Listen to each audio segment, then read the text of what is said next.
Bom, hoje a minha proposta é conversar um pouquinho, bater um papo com vocês sobre os desafios do teletrabalho para a saúde mental.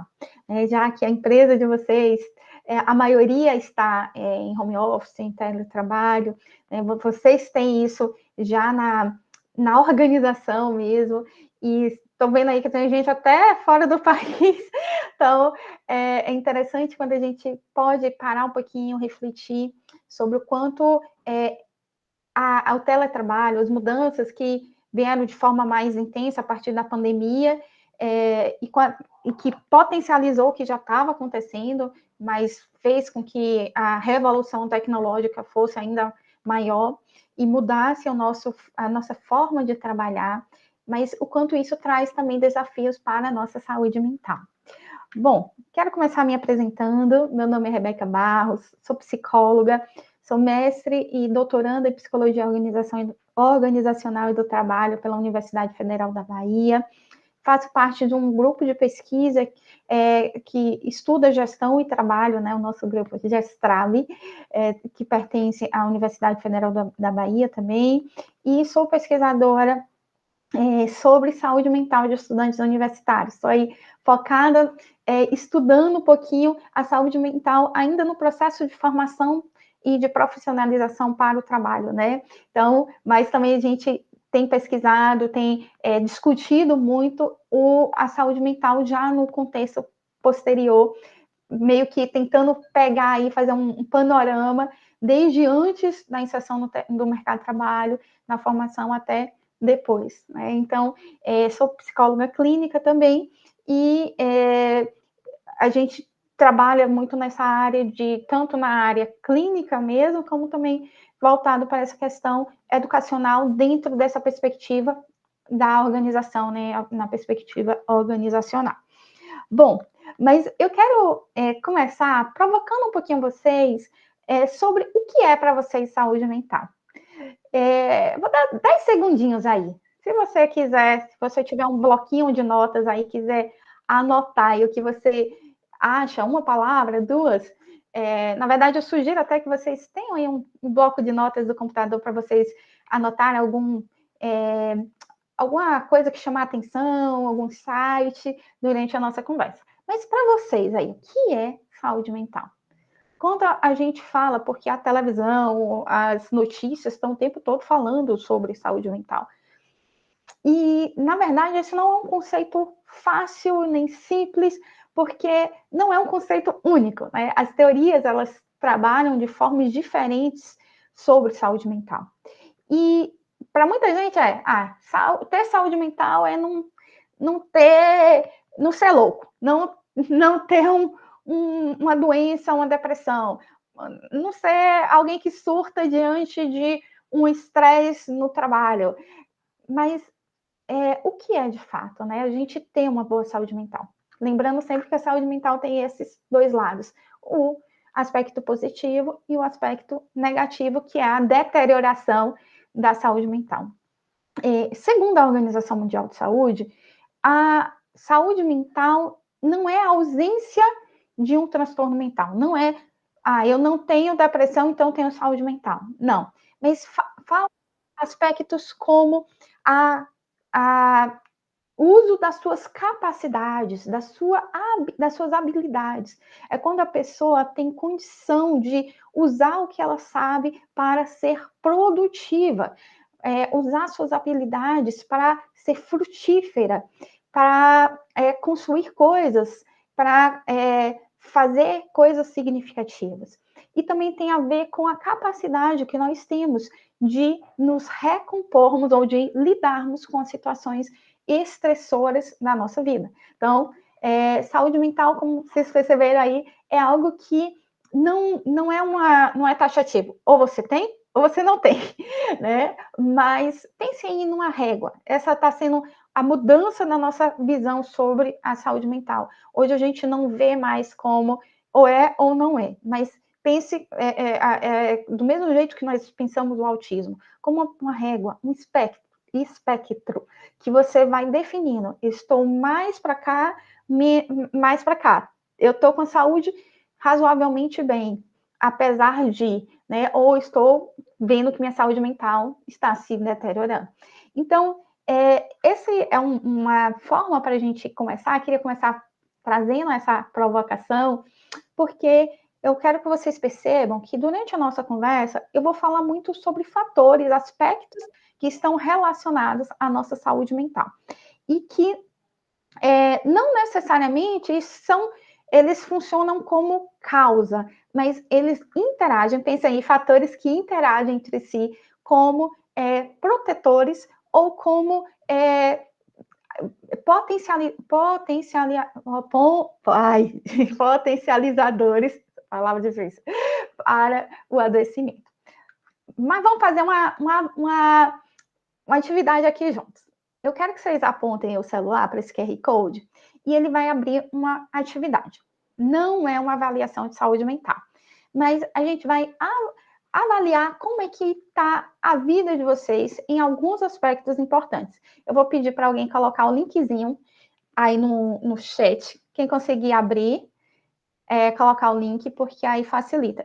Essa roda da vida é uma atividade que a gente vai avaliar aspectos da nossa vida. E vocês vão colocar de 0 a 10 o quanto você está nesse aspecto. Aí vai ter espiritualidade. Pense não apenas na questão da religião, que às vezes alguém não tem uma religião, mas nessa conexão com o transcendente, com a natureza, com aquilo que ultrapassa esse plano aqui, tá? Então, plenitude, pense aí no aspecto de estar pleno, de se sentir inteiro. Propósito de vida, família, finanças, relacionamento amoroso. Vou dar 5 minutinhos, acho que nem isso tudo precisa. 3 minutinhos para vocês responderem aí. Não se esqueçam de serem verdadeiros, quer dizer, o pior engano é o auto-engano, tá? Não se esqueçam disso. Não se preocupe que ninguém vai ver, não. Sejam francos. A pessoa coloca lazer. Não faz nada. E aí quer colocar 10. Então, repensem. O que seria plenitude mesmo? Plenitude é aquela sensação de que você está vivendo uma vida inteira, onde as coisas estão equilibradas. Pronto, já fiz, já, viu? Pronto. Peraí, deixa eu diminuir minha nota aqui de plenitude. Peraí. Minha nota aqui agora também. Boa pergunta, Jackson. Se eu diminuir minha nota aqui, peraí. Nossa, plenitude eu acho que está sendo a mais difícil de colocar aqui. Aquela sensação de que eu estou pleno, estou em paz com esses aspectos aí. Bom, gente, eu vou seguindo, mas vocês vão terminando, vão salvando aí para vocês olharem aí como um raio-x, né? Essa atividade é um raio-x para a gente pensar, poxa, será que eu preciso melhorar alguma coisa, né? Será que eu tenho sido coerente, né? Será que eu tenho sido realmente alguém que está... E claro, eu vou deixar bem claro aqui que não dá para equilibrar todos os pratos, né? Mas o que é mais importante? Porque talvez você fala o tempo todo que família é a coisa mais importante para você. Mas quando você vai ver aí, sua família está lá com a notinha baixa, né? Talvez você fale assim, poxa, eu quero ter para mim, uma coisa importante é ter segurança financeira. E em finanças, tá uma nota lá embaixo. Então, assim, essa roda não precisa estar 100% em tudo, né? Nota 10 em tudo. Mas priorize o que é mais importante. E também não podemos ter também uma coisa muito alta e tem coisas lá embaixo. Aí essa coisa que está lá embaixo dá um foco aí nessas próximas semanas. Então, pensando um pouquinho no teletrabalho, no home office, eu elenquei aqui algumas situações que são desafiadoras para o tipo de trabalho que vocês fazem, né? Até porque é um trabalho com muita pressão, com prazo, com necessidade de um trabalho bem feito, né? Que vocês estão espalhados aí, e muitas vezes esse tipo de trabalho, ele traz alguns desafios. O primeiro deles fala do isolamento e do sentimento de solidão. O teletrabalho, ele traz isso, porque muitas vezes a gente se sente num trabalho solo, cada um no seu quadradinho, fazendo a sua parte, e muitas vezes sem se comunicar muito, né? A gente não tem muito aquele calor humano do dia a dia, de estar, de ver o colega, de trocar ali um cumprimento, de ver como a pessoa está, de às vezes receber um elogio, ou de receber um abraço quando vê que a pessoa não está muito legal. Então, a tendência do teletrabalho já é estar mais isolado. E nós sabemos que cada vez mais a gente tem propiciado esse isolamento, às vezes até dentro das nossas relações, da nossa família, cada um no seu quarto, cada um no seu celular. Às vezes a gente vai num restaurante e tá um grupo de amigos, mas cada um tá com seu celular ali, vendo coisas, e às vezes até conversam pelo WhatsApp ali, né? Então, a gente precisa estar atento a isso. Esse é um dos desafios para quem trabalha em teletrabalho. A segunda coisa que é importante a gente pensar, fala das dificuldades relacionadas à comunicação. Então, a gente aumentou as formas de comunicação, as plataformas, os aplicativos, mas parece que os ruídos também aumentaram, né? Antes a gente tinha essa conversa olho no olho, tete a tete, mas agora é a mensagem de texto, né? César no início começou falando, olha, às vezes a mensagem ali escrita não tem o calor, né? E ele foi, parabenizou de novo. Parabéns, inclusive, Jorginho, parabéns para você. E por quê? Porque às vezes há muitos ruídos na comunicação. E o teletrabalho, essa é uma das grandes queixas das pessoas, esses ruídos que acontecem ali na comunicação. Terceira coisa, essa mistura entre trabalho e família. Quem nunca estava ali num momento com sua família, pegou o celular, viu que tinha uma emergência de trabalho, precisou deixar tudo para resolver. Às vezes está ali numa reunião e tem o filho ali puxando a barra da casa, falando, ei, papai, olha para mim, mamãe, eu preciso disso. Então, a gente antes tinha essa divisão clara, o trabalho e a família, né? Às vezes até trazia um trabalhinho para casa, mas hoje está muito misturado, até porque a gente tem muito essa sensação de que tudo hoje é urgente, né? A gente vive como se não pudesse.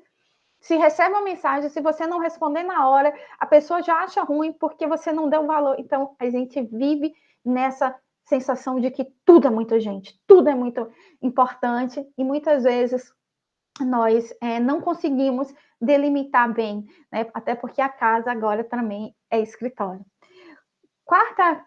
Quarto ponto, né, desses desafios aí para quando nós pensamos, é a questão do descanso. Muitas vezes nós não conseguimos descansar, né? Vocês estavam aí falando no início, dificuldade de dormir, né? Quantas vezes a gente não aproveita a madrugada, que é o tempo mais silencioso para estudar, para trabalhar, para fazer coisas produtivas, né? E muitas vezes a gente não consegue mais descansar.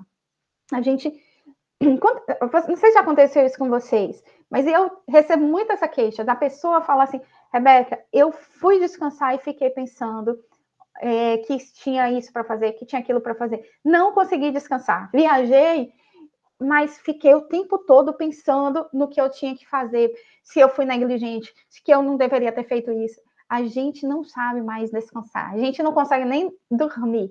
Eu tenho uma vozinha de 92 anos e ela, 8h30, no máximo, ela está deitada. Eu penso assim, 8h30, hora que eu estou começando a trabalhar em muitas coisas, porque a gente desaprendeu a importância do descanso, que é um princípio importante para a gente. E com o teletrabalho, isso é muito mais desafiador. E é por isso que ela está com 92 anos, né? Porque ela aprendeu a descansar, né? Trabalhava muito, mas sabia descansar e dormir. Quarto ponto é o sedentarismo e o aumento dos maus hábitos. As pesquisas, principalmente essas que foram feitas durante a pandemia sobre home office ou teletrabalho, mostraram o quanto os hábitos ficaram prejudicados com o teletrabalho. Por quê? Porque a gente fica mais sedentário, né? É verdade.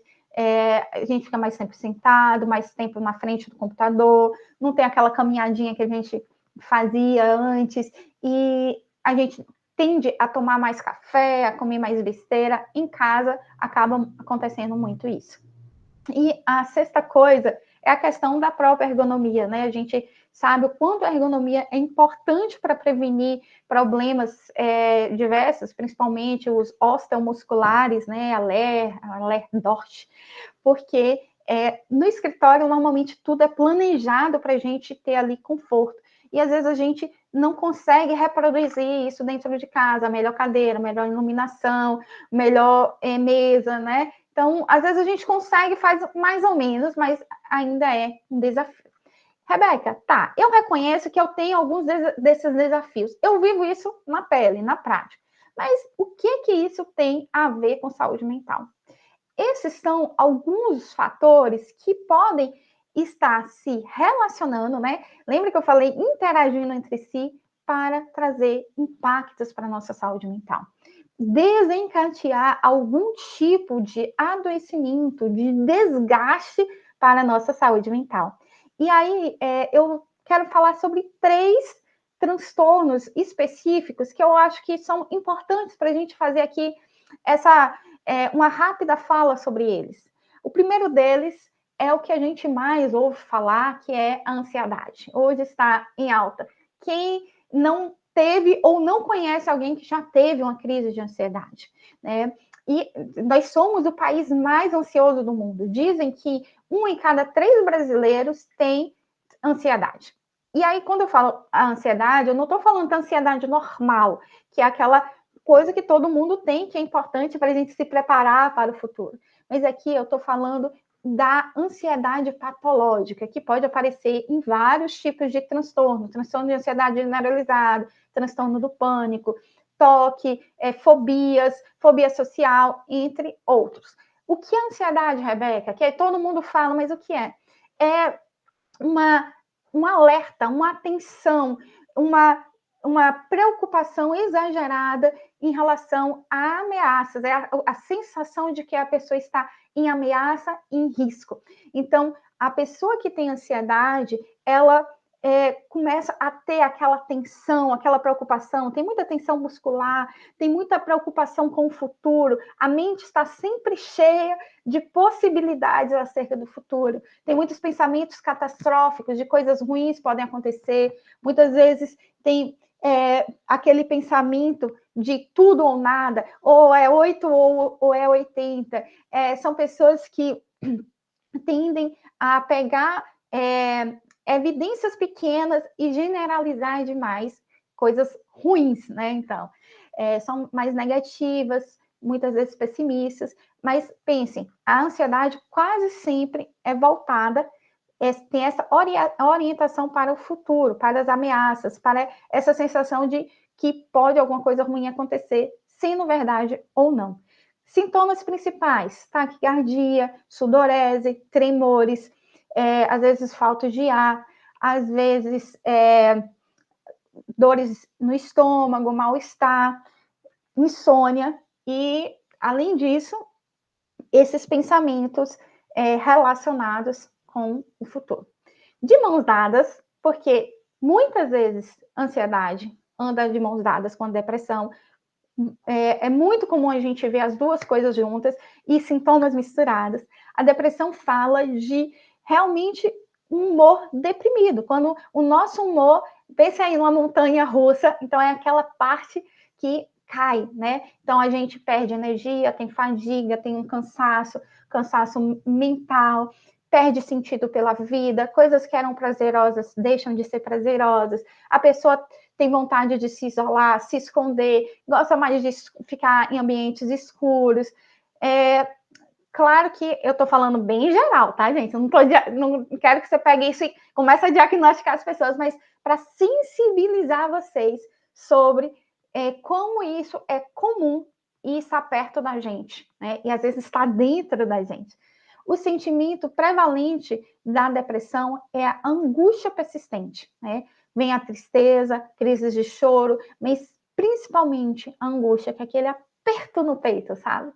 Mas a terceira condição que eu quero falar rapidamente para vocês é o burnout.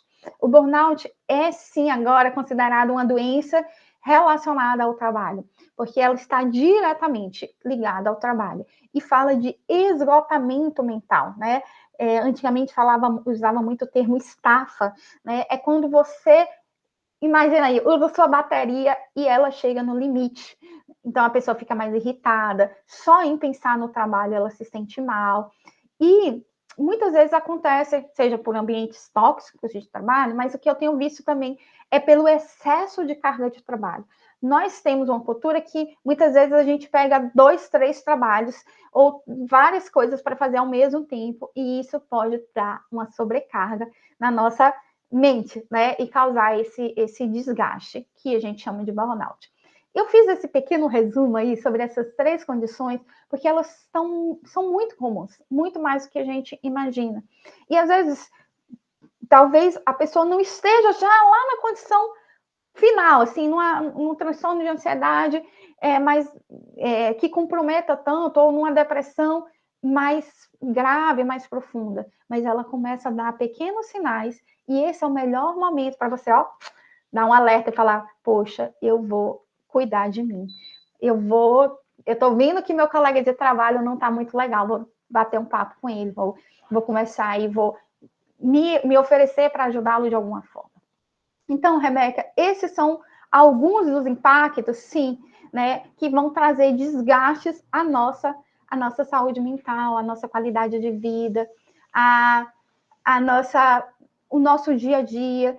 E podem ser estressores importantes aí que vão diminuir a nossa produtividade, o nosso desempenho, a nossa relação saudável com as pessoas. Mas, como para tudo tem remédio, né? E o melhor remédio é a gente prevenir. Eu quero deixar aqui algumas sugestões, algumas orientações de como a gente pode cuidar da nossa saúde mental. Se a saúde mental tem um adoecimento, ela, por outro lado, também tem o cuidado, né? Tem como a gente cuidar dela. E eu gosto de pensar assim, que o primeiro passo é a gente reconhecer. Não adianta nada vocês pararem 1 hora e ouvirem essa palestra aqui, e me ouvirem falar aqui, e sair todo esse conteúdo, vocês guardarem na caixinha lá e falar, nunca mais acessarem. Por isso que eu falei no início, pega um bloco de notas e abre aí para vocês irem anotando algum insight. Por quê? Porque às vezes a gente precisa parar e olhar para a gente. Eu brinquei, né, no início, que o maior engano é o auto-engano. Por quê? Porque às vezes a gente fica se tapeando. A gente sabe que a gente não está muito legal, a gente vê que a gente não está mais produzindo, e a gente precisa voltar o nosso olhar para nós mesmos, para a gente poder se cuidar. E também, claro, ter sensibilidade, empatia para ver quem está perto da gente e também precisa de autocuidado, precisa de cuidado, né? E aqui eu coloquei nesse desenho ali dos carinhas com o quebra-cabeça, porque saúde mental, como eu falei para vocês, não é uma coisa muito simples, mas é algo que a gente tem possibilidade de melhorar em muito, né? Claro, tem os fatores genéticos, tem fatores que estão para além da gente. A gente está numa sociedade adoecedora, né? A gente vê, se você abre aí no Instagram, se você vê notícias, todo dia tem coisas bizarras acontecendo. E a gente fala, nós estamos, que mundo maluco é esse? Tem hora que eu falo assim, que mundo que está de cabeça para baixo. E se a gente não parar e pensar assim, a gente está nesse mundo, nossos filhos estão nesse mundo, a gente precisa criar um escudo de proteção. E esse escudo de proteção não é sair do mundo, que não tem como a gente virar extraterrestre. Ainda o Bezos não terminou as coisas lá do... o Bezos é o Elon Musk, né? Que está fazendo os foguetes para fazer os passeios fora e tal. Então, ainda está nesse processo, a gente não tem como fugir desse mundo. E aí a gente tem que se deparar com ele e poder falar, poxa, o que é que eu vou viver aqui e fazer que está na minha responsabilidade para eu ter uma melhor saúde mental. E aqui eu trago 4 pecinhas desse quebra-cabeça, 4 grandes peças de como a gente pode cuidar da nossa saúde mental. E a primeira delas, né, é relacionamentos. Eu quero dar um foco aqui nisso, porque nós estamos nos isolando muito, né?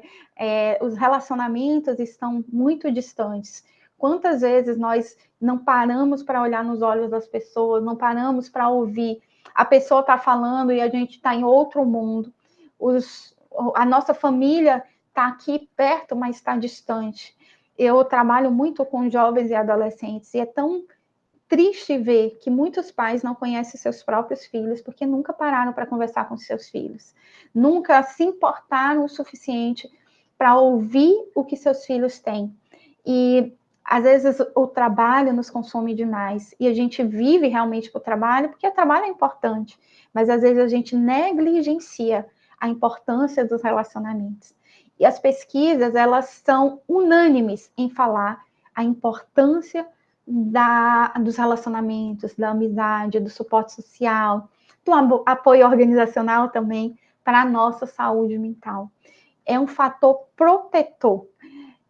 Eu fiz uma pesquisa com 7 mil estudantes de graduação da UFBA, e um dos fatores que mais interferiram, que mais estiveram relacionados à saúde mental foi a questão do relacionamento com professores e também relacionamento em casa. Como assim, Rebeca? Os estudantes que tinham maior abertura, maior possibilidade de conversar e de ter um relacionamento mais legal, vamos dizer assim, né, com seus professores, e que tinham um relacionamento melhor em casa, eles tinham muito menos problemas de saúde mental, muito menos sintomas de transtornos mentais comuns. Por isso que o relacionamento é tão importante. E relacionamento não é uma coisa fácil, não é uma coisa simples, mas é necessário a gente fazer uma orientação para buscar relacionamento. Lembre-se, quando você sai com um amigo, e saia para conversar, porque também tem gente que sai, só enche a cara e no final das contas não conversou, né? E quando a gente sai para conversar de verdade, para ouvir, para partilhar aquele momento, nós estamos tomando o melhor antidepressivo que tem, né? Nós estamos tomando ali um ansiolítico. Então, gaste tempo com relacionamentos, com tempo de qualidade com sua família, com pessoas. Quem são as pessoas importantes para você? E qual foi a última vez que você esteve com elas? São seus pais? São amigos que você tem há muito tempo? Qual foi a última vez que você gastou um tempo para mandar uma mensagem, para fazer uma visita, fazer uma ligação, porque hoje as pessoas não ligam mais, né? Qual foi a última vez que você se permitiu fazer uma ligação para seu pai, para sua mãe, para uma avó, alguém que você tenha na sua vida? Precisamos romper esse ciclo de isolamento e solidão. Segunda coisa é poder gastar tempo com lazer, com diversão. Faça a sua criança feliz, a sua criança interior. A gente precisa se divertir. Isso é uma proteção para a nossa saúde mental. Traz qualidade de vida, traz bem-estar. Reforço que não o nosso lazer, para quem trabalha com telas, né, muito tempo com telas, e eu sei porque a maioria dos meus atendimentos são online, a gente não pode apenas fazer lazer que é com tela. Então, eu vou descansar assistindo filme, jogando videogame. Ok, um pouquinho, mas esse não pode ser seu lazer principal. Você, para a sua mente entender que você está descansando, você precisa planejar algo, às vezes sair de casa, ter contato com a natureza, ou em casa mesmo, fazer uma comida legal, faça algo que te faça bem. Cada um tem um hobby diferente, uma coisa diferente, mas eu coloquei aí, ó, a musiquinha para aqueles que gostam de música. Gaste tempo para você se divertir. Terceiro lugar, bons hábitos, prática de atividade física, alimentação saudável, sono, 8 horas de sono por noite. Vamos lá, pelo menos umas 7 e meia, mas o ideal são 8 horas de sono, né? E um sono de qualidade, né? Aquele sono acordando toda hora. Tenha uma vida mais equilibrada, diminuição de consumo de álcool, não usar cigarro, agora com essa febre dos cigarros eletrônicos, busque ter saúde, porque se seu corpo não está bem, sua mente não vai ficar bem, né? A gente sabe que às vezes a gente tem potências aqui dentro, mas nosso corpo é limitado porque a gente o adoeceu. E em quarto lugar, sentido e propósito de vida. Que é isso, Rebeca? Como assim? Que coisa mais coach? Mas as pesquisas, elas mostram quanto é importante a gente ter sentido de vida, a gente ter um propósito, a gente ter sonhos, ter objetivos. Tem pesquisas que mostram que muitas pessoas, a gente sabe que um tempo sensível para a depressão é o tempo da aposentadoria, o idoso é mais vulnerável à depressão e ao suicídio. A gente até acha estranho, né? Mas por quê? Porque para muitos deles, eles se sentem inúteis e sentem que eles não têm mais sentido de vida. E por isso que é importante a gente ter sentido de vida, não só relacionado ao trabalho, mas algo que transcende isso. Coisas que a gente fala assim, por isso que eu coloquei aí um megafone, o que eu quero comunicar para o mundo? Qual a mensagem que eu carrego? O que é importante para mim? Né? Sei lá, você pode falar, não, eu quero ver um mundo melhor na área ambiental. Essa é uma mensagem que faz meu coração bater mais forte. Sentido de vida. Viva com propósitos, com valores alinhados entre seus valores pessoais e os valores da sua empresa, valores do que você faz. Porque isso é importante, né? Para a nossa mente não estar dividida, né? Puxando para dois lados diferentes. Tenha sentido, tenha valores, tenha propósitos, tenha sonhos. E eu quero finalizar lembrando para vocês que a gente precisa cuidar da nossa mente, porque ela é indispensável na jornada de alcançar os nossos sonhos. O cuidado da nossa saúde mental é importante porque se a gente não está legal da cabeça, não está bem da cabeça, como é que a gente vai realizar sonhos? Mas também, como é que a gente, sem sonhos, a gente vai ter saúde mental? Então, a gente precisa cuidar da nossa mente e ter sonhos, propósitos, vontades, desejos para a nossa vida. Vou dar aí 30 segundinhos para você anotar aí no seu bloco de notas 2 sonhos. E um deles não pode ser relacionado a trabalho, tá? 2 sonhos que você tem. Nem é meta, nem é algo fechado, mas 2 coisas que são combustíveis para você, que fazem seu coração bater mais forte, que te faz suspirar, que você fala, não vejo a hora disso acontecer. Anota aí. Os sonhos são combustíveis para nossa alma, para nossa mente, né?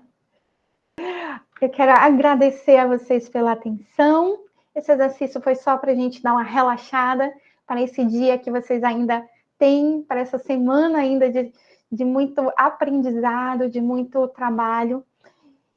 Mas eu quero agradecer com muito, muito carinho, com muita honra de estar aqui com vocês. Deixo aqui meu e-mail, meu Instagram para quem quiser me acompanhar, rebecabarros.pc. E muito obrigada, gente. Quem quiser fazer alguma pergunta, alguma colocação, estou à disposição.